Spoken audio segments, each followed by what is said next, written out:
Mike Pompeo, Fox News contributor and former Secretary of State. Good morning to you, Mr. Secretary. Good morning, Ainsley. Great to be with you today. Well, we're so glad to have you on. This seems like it's bipartisan. Republicans and Democrats are saying good for her for going because China can't dictate what our leaders, where they go, where they travel. What's your reaction? Well, Ainsley, I think that's exactly right. It has been bipartisan. The challenge from the Chinese Communist Party isn't Republican or Democrat. It's a challenge to the United States of America. When you hear the Chinese response to something, we ought to just take a step back, right? When you hear the Chinese response to the fact that we just had a Speaker of the House travel to a country, all she did was hold some meetings. We didn't land the 82nd Airborne in the western part of China. We didn't launch an attack. We just sent a delegation to another independent sovereign nation. To see this response from the Chinese Communist Party, I think, tells you all you need to know about what America needs to do. And I wish President Biden, he may be the only senior official who's really opposed to Pelosi having traveled to Taiwan from America.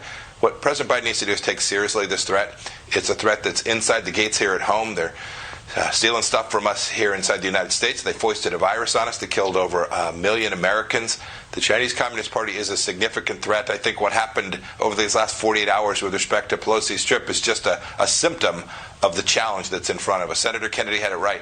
We need to confront the Chinese Communist Party in a serious way, and when we do, we'll deter them from the kinds of aggression that they've been tweeting about and talking about and railing and, frankly, just kind of whining in a childish manner about these last days. You know, Secretary, you talk about China's response. We have a quote from China. It says, Pelosi insisted on making the wrong move, maliciously provoking and creating the crisis. The Chinese People's Liberation Army is on high alert and will take a series of targeted military operations in response to resolutely safeguard China's sovereignty and territorial integrity and resolutely thwart the interference by external forces and the separatist scheme for Taiwan independence. So what we see here is we know they're going to do exercises, perhaps launch some missiles into nowhere. What should, you just said Biden's response, what should our response to that be? So you can imagine half a dozen things that we might do. Some simple things could have been done. We could have, in the conversation that the president had with him, I think it was last Thursday, we could have made very clear to them that we weren't just going to play defense. We weren't going to sit back and just listen to their rhetoric and do nothing. We could have said, if you continue down this path or you conduct live fire exercise, we're going to begin to take real action, economic action, diplomatic action. We could deny their diplomats here in the United States the ability to travel around our country in the way they do. There are lots of things we could do to make clear to them that this kind of behavior is just unacceptable. All we did was have a legislator travel. This wasn't, there was no threat to China itself. They created this crisis. We should not let them use the visit of Speaker Pelosi to create this big uproar where America says, oh my goodness, we're going to have World War III.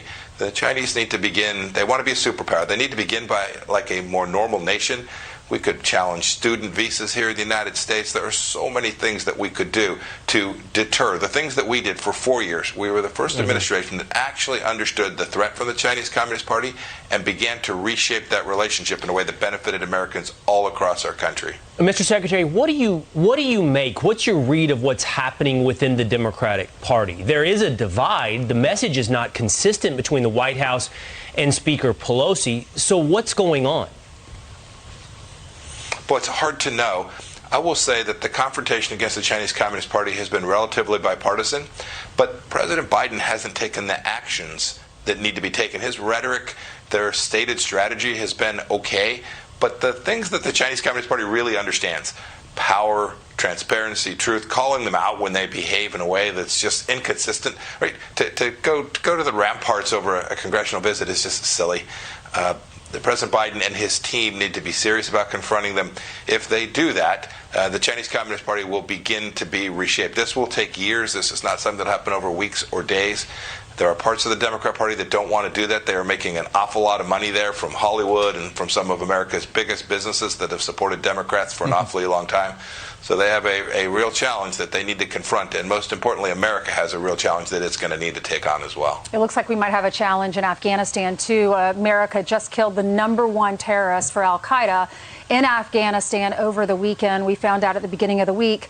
He was found on a balcony in a safe house in Kabul. But the White House is doubling down. They're saying that Afghanistan is not a safe haven for terrorists. Kirby was interviewed by Peter Doocy, and he didn't like this question. Listen to this. So we know that the Taliban was harboring world's most wanted terrorist. You guys gave a whole country to a bunch of people that are on the FBI most wanted list. What did you think was going to happen? Take issue with the premise that we gave a whole country to terrorist groups. I mean, again, I'd encourage you to ask. Harboring the world's #1 terrorist, how is that not giving a country permission to have terrorists just sit on a balcony? The question, I mean, Peter, the way you asked that, it makes it sound like we owned Afghanistan a year ago. But we said at the time that as we depart Afghanistan, we're going to keep vigilant. We're going to stay ready, and we're not going to let Afghanistan become a safe haven for terrorists who threaten our homeland. Mr. Secretary, are there other terrorists? We assume there probably are if the #1 guy is hiding out in Afghanistan.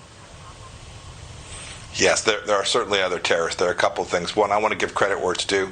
The intelligence community for a decade plus did great work chasing down Mr. Zawahiri. The fact that he is dead is a great thing for the United States of America. But his departure from the world doesn't change the risk to us here in the United States. What changed the risk was the debacle in the way that President Biden departed Afghanistan, where there were 13 Americans that were killed and hundreds of Americans left behind when we left. And now you can see the Taliban are not living up to the agreement that they made. I was part of negotiating that agreement.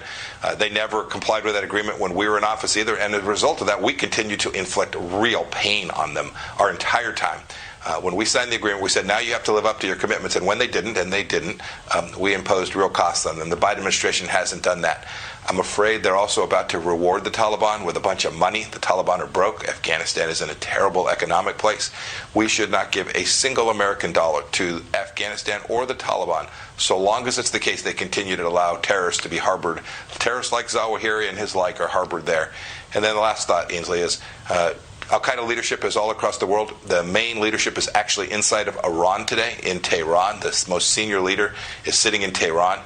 We should know that negotiating with them, as we have been doing for the last year and a half, is rewarding Al-Qaeda by negotiating on this silly nuclear deal with the Iranians as well. We should fight terror wherever we find it. I'm glad they took Zawahiri out, but they have not. The Biden administration has not demonstrated sufficient resolve in pushing back against the terror threat from Afghanistan or any place else. Mr. Secretary, I know that this shows we have problems everywhere. Our military needs to be strong. I hope it stays strong. And my hat's off to the intelligence community that I had the honor of working alongside. And I hope this just shows that we're continuing to maintain human intelligence around the world.